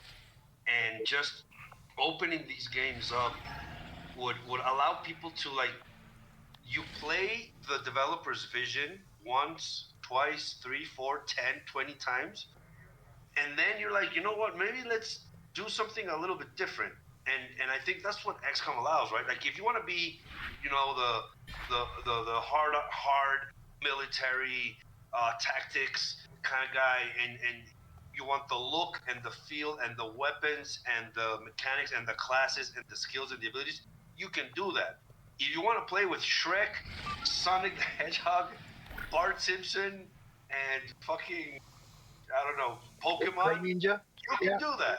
It's like, I love that you can be as silly or as serious, as focused or unfocused as you want. Like, I'm not a Star Wars guy at all, but the fact that you can play a completely overhauled Star Wars campaign, where it's like the only thing I think they didn't mod is change the Avenger to look like a Star Wars maps. Thing. Yeah, and the maps, because that would be a pain. Everything else, like even the Chosen have changed, and it's like, it's insane the fact that you can do that. It only I think it only helps because that fandom, that love translates into, oh man, I love seeing these characters now. I got an itch. I want to play. Hey, there's a new Star Wars game out. Fuck it, I'll buy it.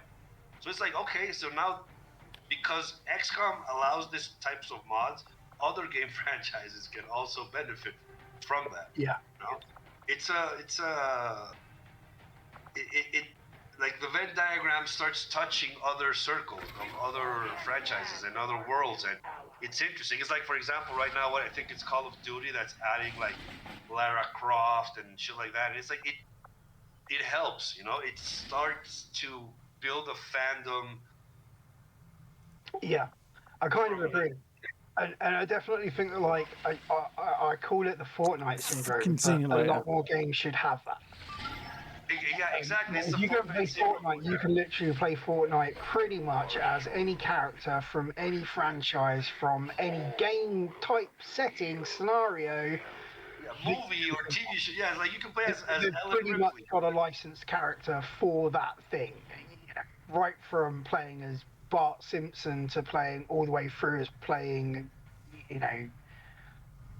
Bradford. You can play Bradford in Fortnite.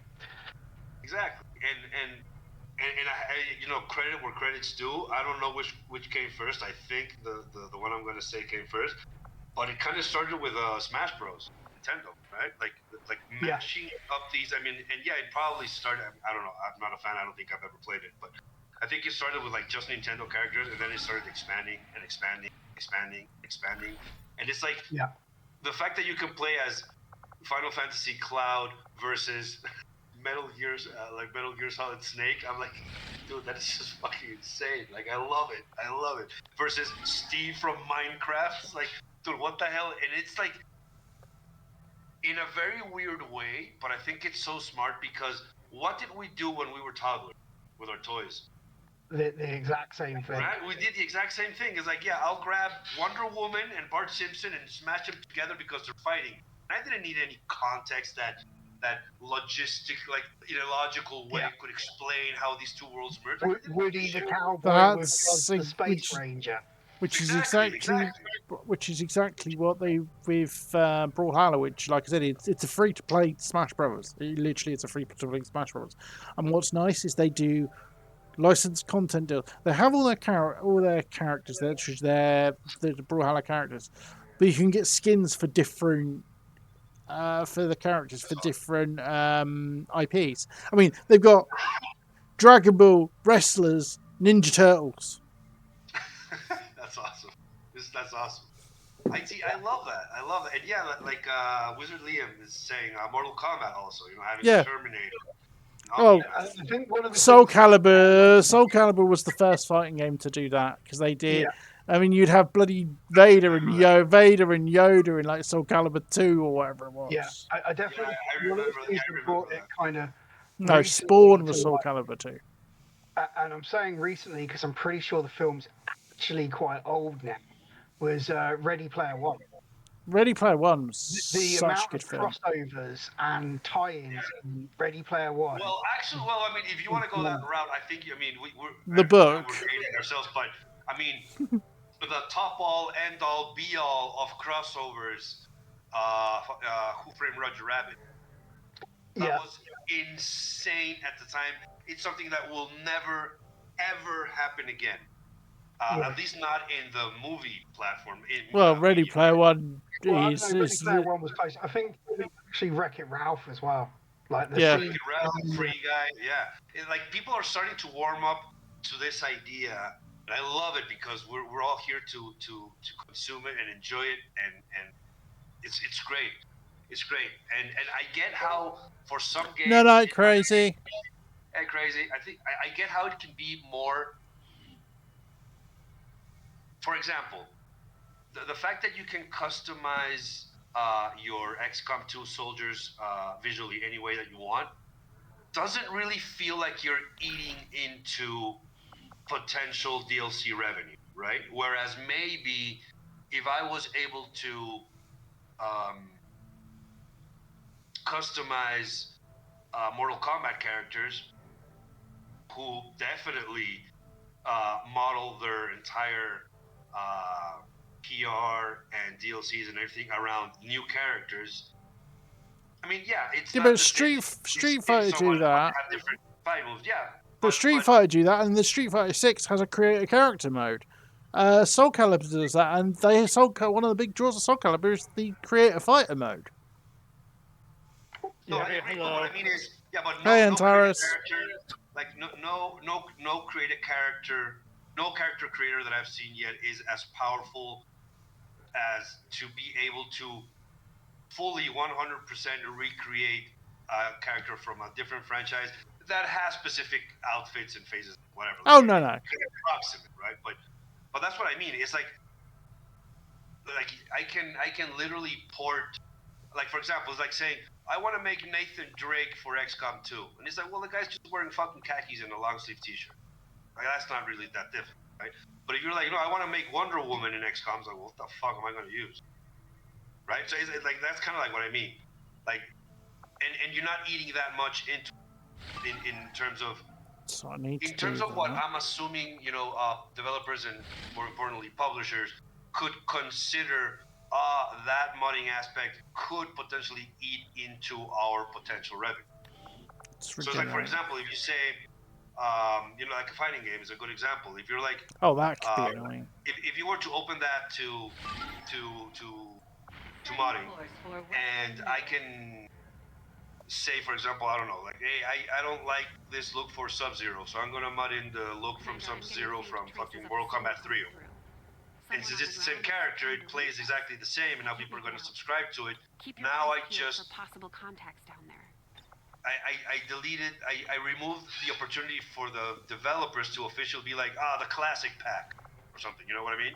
It's like, like certain games. I mean, you can't say that doesn't exist in XCOM as well, though, because there is, the paid DLC for Anarchy's Children. But if you really want to, you can just go and download them. Right, but I would also say that DLC is probably the least successful in terms of at least from a critical review standpoint, it's the least successful. But I'm gonna ahead and assume and guess that financially it was also probably the poorest because it just did that. It's kind of like, cosmetic mods are awesome. I think what gets me with the Anarchy's Children DLC is you actually look at what they give you in, and bear in mind that Anarchy's Children torsos fuck up everything else. And then you look at the thing that was released like at roughly the same time, which is Cap and Bud's accessories. Yeah. Oh my god. Oh my god. And you look at like what the solo modder done in his mod compared to what the studio did in their DLC, and I'm sorry, but like, there's no comparison to me. No, I agree, and I think but here's the thing, though. Like, in terms of quality, I think Anarchy's Children is amazing. It's just that in terms of taste and aesthetics, they chose items that are just Mad Max. Just not. But not even, because if you look at, like, if I could literally customize one of my soldiers to look like Furiosa, dude, I'd be all up on that shit. I would love it. This was weird. This didn't feel like Mad Max. It felt like knockoff Mad. Yeah. It was more Bad Max than Mad Max. Hey, Voltwolf. You just missed the mission you were on, dude. But they were you tried to join yesterday's stream. Ava Carnage. Exactly. What is it? Diggy? Yeah, that's a great point. If they wanted to make proper paid cosmetics, they'd have to do stuff modders can't easily offer or they can't easily do. Yeah. And I mean, you got to start from number one, the quality. I mean, outside of very few people, Captain Bubs, no longer here. Musashi, no longer here. Klaus, no longer here. Yourself. No, I mean, not a lot of people do from scratch cosmetics. Yeah. The vast majority of people are porting stuff, and obviously that kit bashing. has varying degrees of difficulty that you need to do, and how close you can get, and you can get into shaders and textures and what the engine and the lighting and blah blah blah. But ultimately, they're ports. So the quote unquote the heavy lifting has already been done. So that's like one aspect that they do have, on top of modders is they have the talented people that they can make stuff from scratch. Another thing is they have access to different software that we don't. We as modders, as hobby modders, we either are swimming on mountain, bucket loads of money so that we can purchase any and all software we want, or we fucking pirate it or crack it or we work around it. Thankfully, we have stuff like GIMP and Blender that are free, but if we didn't have those, the workshop would be like half gone. Yeah, I will admit, if GIMP wasn't out there, I wouldn't be able to do any of the artwork stuff that I do. Exactly. It's like, and that's something that they have, right? They have access to whatever Firaxis license split paid, be it 3D Max, ZBrush, Maya, Blender, Photoshop, whatever you want, Substance Painter, whatever, right? So you have access to all those things. The other thing that Firaxis could have done was like all of the Reaper Coat and cloth cosmetics, for example. Anything with physics weights it's just not moddable. Exactly, that's what I was going to get. Yeah, all the Apex stuff. I think that's the name of the software. It's like a very specific version, Apex 2.13, something like, I don't know, which is like it's no longer available anywhere. Like I don't think you can even pirate the thing. So that's why like people have the few cosmetics that I've seen that implement physics. I believe that they're implementing physics the way that hair uses physics, which is a different. It's a different. Let's call it software. It's not. Yeah. It's like the way that hair moves in the game is done in a different approach with a different software than the Templar cloth or the Reaper coat. Yeah, those are different. Yeah. Right. So yeah, it's like, dude, I've come across like some cool skirts, long skirts. Both for male and female. You could have some kilts that could look awesome. Some cloths. Long coats, like, dude, I would love long coats. Like, I mean, who doesn't want Neo, right, in this game? So it's like stuff like that would be awesome to add, and it gives such personality. Like a person who uses a long trench coat, you're injecting so much personality into that character just by that one cosmetic item. So it's like, yeah, I would love to do that, but it's just the burnout, so I haven't even tested how terrible or not terrible it would look if I use the hair cosmetics, the hair physics engine. But yeah, it's just. And pretty much the only long coat I actually know of is the one that Deadbook made. Yeah, Storm Rider. Okay. Yeah. Storm Rider shell. Shenless Gift has the same issues. You can't play the mission pack itself, but all the stuff you get from, including Julian's voice, are available in mods. Yeah, Plasma Fuels. That's also a good point. Which brings me to, for example, one of the things that I would love to do. But a lot of those actually require. The difference is most of the is they you requiring you to have the DLC to be able to use them. Though that's kind of something that's just nicely done by the XCOM modders. Like it would be very, very easy to package up Shen's Last Gift as a mod and just put it on the workshop. Oh, it'd be a piece of piss. It'd be one of the small things, Firaxis would step in and say, "Hey, that'd be epic." But it could be done. Most of the time, people in mods like include stuff like Julian's voice pack. You have in the